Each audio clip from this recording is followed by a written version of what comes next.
মা বাবা হতে পারেনি। মোহন শ্রমিকের কাজ করত আর তাতেই তাদের সংসার চলত।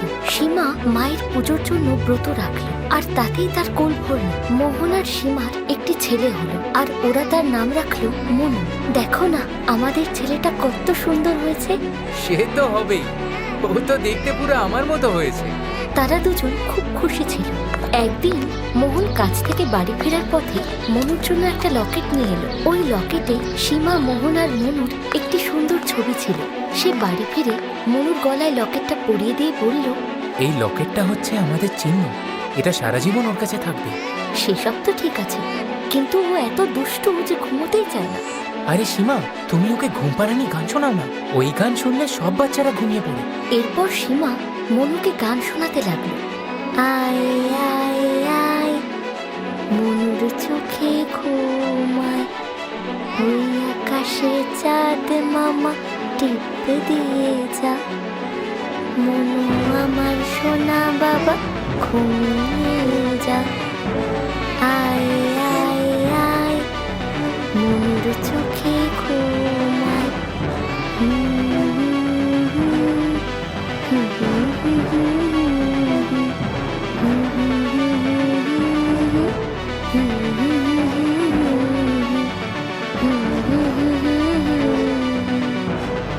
এইভাবেই দিন কাটতে লাগলো।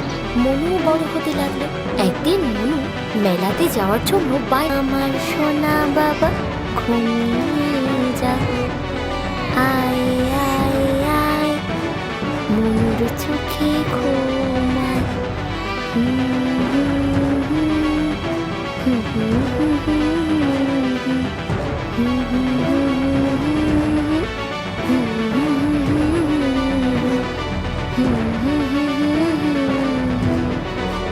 এইভাবেই দিন কাটতে লাগলো। মনু বড় হতে লাগলো। একদিন মনু মেলাতে যাওয়ার জন্য বায়না করলো। মা দুর্গার মণ্ডপের পাশে মেলা বসেছিল। মোহন আর সীমা মনুকে নিয়ে মেলায় গেল, কিন্তু হঠাৎই একটা দুর্ঘটনা ঘটে গেল। মেলাতে হঠাৎ করে আগুন লেগে গেল। আরে সবাই পালাও, মেলায় আগুন লেগে গেছে, পালাও। সীমা পালাও, আগুন লেগে গেছে। তুমি মনুর হাত ছেড়ো না কিন্তু।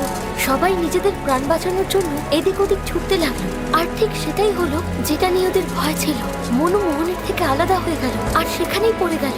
মা, বাবা, কেউ আমায় বাঁচাও, বাঁচাও আমায়। এত চিৎকার চেঁচামেচির মধ্যে মোহন আর সীমা মনুর কান্না শুনতে পেল না। ওরা মনুকে খুঁজতে লাগলো।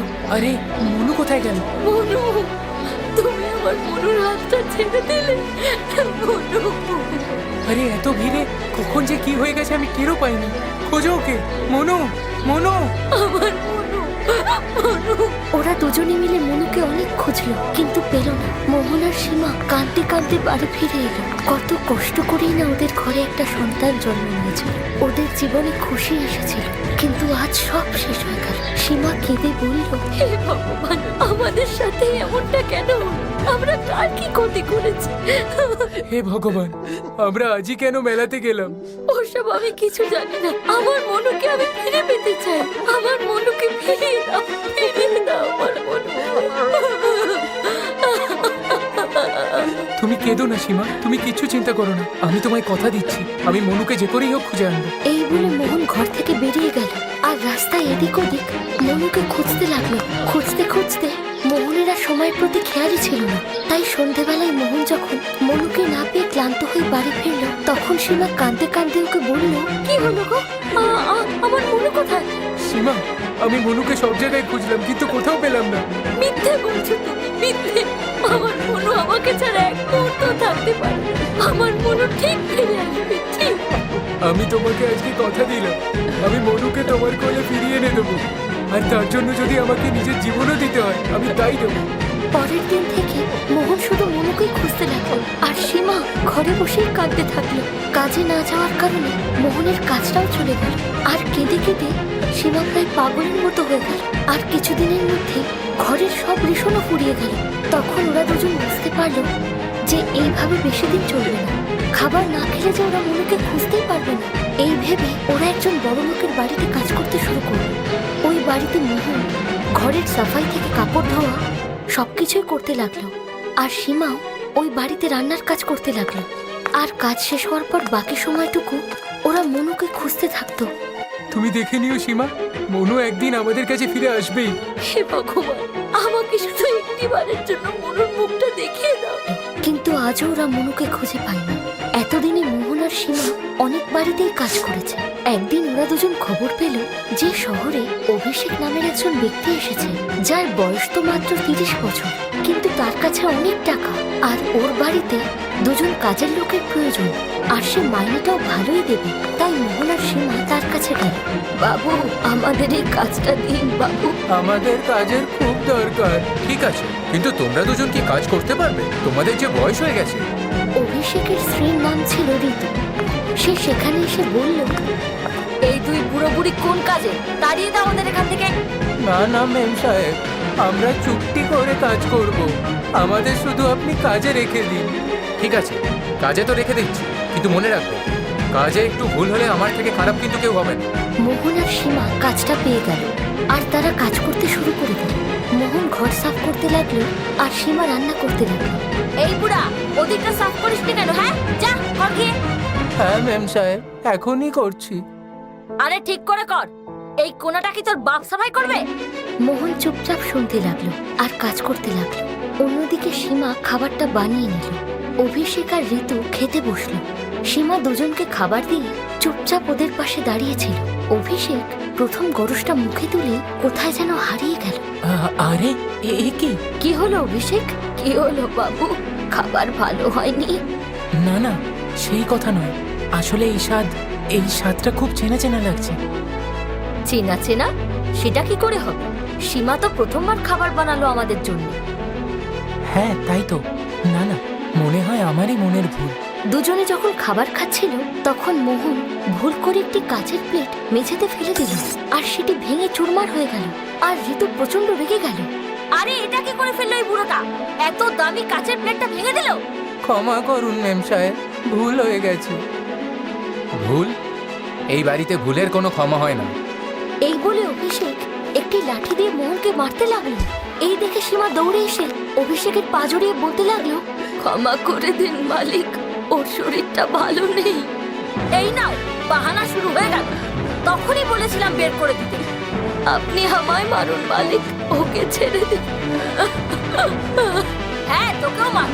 মার খাওয়ার খুব শখ না? দাঁড়া। এই বলে ঋতু একটি লাঠি নিয়ে সীমাকে মারতে শুরু করলো, আর ওরা জোরে জোরে চিৎকার করতে লাগলো। মারার পর ঋতু আর অভিষেক নিজেদের ঘরে চলে গেল। রাতে সীমা আর মোহন যখন রান্নাঘরে ঘুমোচ্ছিল তখন ওরা শুনতে পেল যে অভিষেক নিজের ঘরে চিৎকার করছে। মা, আমাকেও তোমার সঙ্গে নিয়ে চলো মা। মালিক এরকম চিৎকার করছে কেন? এই বলে সীমা অভিষেকের রুমের বাইরে গিয়ে দরজায় কড়া নাড়লে ঋতু দরজা খুলে বলল, কি চাই এত রাতে? বাবু কাঁদছিলেন, তাই শুনে আর থাকতে পারলাম না। অভিষেকের একটা অসুখ আছে, তাই মাঝে মাঝে ঘুম না এলে ওরকম চিৎকার করে। আমি চেষ্টা করে দেখবো। তুই কি করবি? ঘুম পাড়ানি গান শোনাবো।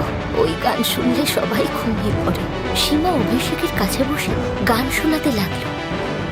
আয় আয় আয়, মনুর চোখে ঘুমায়, ওই আকাশে চাঁদ মামা টিপ দিয়ে যায়। মনু আমার সোনা বাবা, ঘুমিয়ে যা।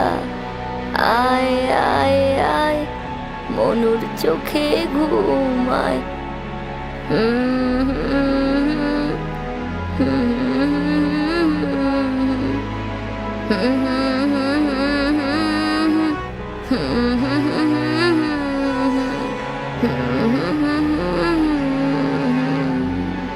অভিষেক সঙ্গে সঙ্গে ঘুমিয়ে পড়ল। এই দেখে ঋতু একটু আশ্চর্য হল। সকালবেলায় অভিষেক অফিসের কাজে বেরিয়ে গেল, কারণ তার অফিসে আজ জরুরি একটা মিটিং ছিল। এই জন্য সে তাড়াতাড়ি বাড়ি থেকে বেরিয়ে অন্যমনস্ক হয়ে রাস্তা পার হচ্ছিল। তখনই জোরে আসা এক গাড়ির ধাক্কায় সে রাস্তায় ছিটকে পড়ে যন্ত্রণায় কাতরাতে লাগলো। ঋতু, সীমা আর মোহন দৌড়ে ওর কাছে এলো, আর তিনজন মিলে অভিষেককে ওঠানোর চেষ্টা করতে লাগলো। আর তখনই সীমা আর মোহন দেখলো অভিষেকের গলায় একটা লকেট ঝুলছে। এটা ছিল সেই লকেট যা মোহন ওদের ছেলে মনুর গলায় পরিয়েছিল। মোহন আর সীমা ওই লকেটটি দেখে চমকে গেল। আর এই লকেটটা সাহেবের কাছে কি করে এলো? এই লকেটটা তো অভিষেকের কাছে ছোট থেকেই আছে। ও যে অনাথ, একটা মেলাতে হারিয়ে গিয়েছিল। অভিষেকের কাছেই আমি শুনেছি যে মেলাতে আগুন লাগার জন্য দৌড়তে গিয়ে ও ওর বাবার থেকে আলাদা হয়ে যায়। আর তারপরে সবকিছু শেষ হয়ে যাওয়ার পর ও যখন মেলার এক পাশে বসে কাঁদছিল, তখন কোনো এক অনাথ আশ্রমের মালিক ওকে দেখে ওনার সাথে নিয়ে গেল। অভিষেক অনাথ আশ্রমের থেকেই পড়াশোনা করেছে আর তারপর চাকরি পেয়ে বাইরে চলে গেছিল। ছোট থেকেই ওর গলায় এই লকেটটা আছে। এই শুনে মোহন আর সীমার চোখে জল চলে এলো। আসলে ওটা সেই লকেট ছিল যা মোহন মনুর গলায় পরিয়েছিল। অভিষেকই আসলে তাদের মনু। এরপর সীমা আর মোহন সঙ্গে সঙ্গে মনুকে নিয়ে মা দুর্গার মন্দিরে গিয়ে প্রার্থনা করে বলল, হে মা জগৎ জননী, 25 বছর আগে আমাদের ছেলে হারিয়ে গিয়েছিল আর আজ আমরা তাকে পেলাম। ওকে আবার আমাদের কাছ থেকে ছিনিয়ে নিও না মা। তখনই সেখানে মা দুর্গা প্রকট হলেন আর মনুর প্রাণ ফিরিয়ে দিলেন। সুস্থ হয়ে মনু সবকিছু জানতে পারল। আর তারপর সে বুঝতে পারল যে কেন সেদিন সীমার বানানো খাবারের স্বাদটা ওর কাছে চেনা মনে হয়েছিল আর কেন সীমার গান শুনে সে ঘুমিয়ে পড়েছিল। সে ওদের উপর করা অত্যাচারের জন্য ক্ষমা চাইল। মা, বাবা, আমাকে ক্ষমা করে দাও। আমি তোমাদের দুজনের ওপর অনেক অত্যাচার করেছি। আমি এসবের জন্য অনেক লজ্জিত। তোমরা আমায় ক্ষমা করে দাও। চুপ কর বাবা, মা বাবার কাছে আবার কেউ ক্ষমা চায় নাকি? এই বলে মোহন আর সীমা মনুকে জড়িয়ে ধরল। ঋতুও ক্ষমা চাইল। অবশেষে সবাই একসঙ্গে থেকে